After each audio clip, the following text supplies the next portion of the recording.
Number 81. It's about time. It's used to say that something has finally happened, but it should have happened earlier. For example, after waiting in the rain, Jenna saw the bus and said, "It's about time." In fact, your uncle thinks it's about time you and I had that little talk. Now it's about time you find yours. It's about time someone stood up to those diabolical bad guys. Number 82. It's all downhill from here. It's used to tell someone that things will get easier from this point on. For example, the hardest part of the project is done. It's all downhill from here now. Once you got the dress handled, it's all downhill from there. We get through opening night, it'll all be downhill from there. It was all downhill from there. Number 83. To jump the gun.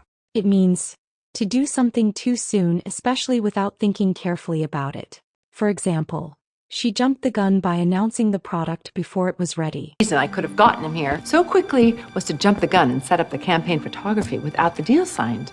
And technically, you're not my stepsister until tomorrow, so let's not jump the gun. He jumped the gun, but I have his promise, Harvey. Number 84. To cut someone off. It means to stop providing someone with something, often money or support.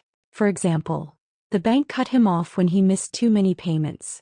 She cut you off financially and now you're virtually bankrupt. Fortunately, if I cut you off, it gives the cops evidence that you don't really need the payment. They cut you off financially because they think you're an unstable alcoholic. Number 85. To grab a bite. It means to eat a snack or quick meal, usually outside the house.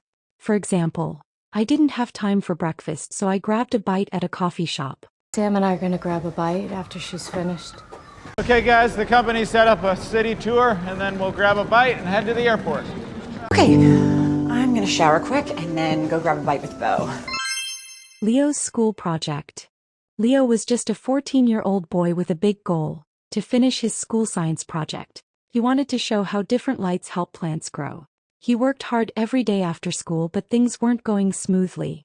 His computer stopped working and some of his plants dried up. Still, Leo didn't give up.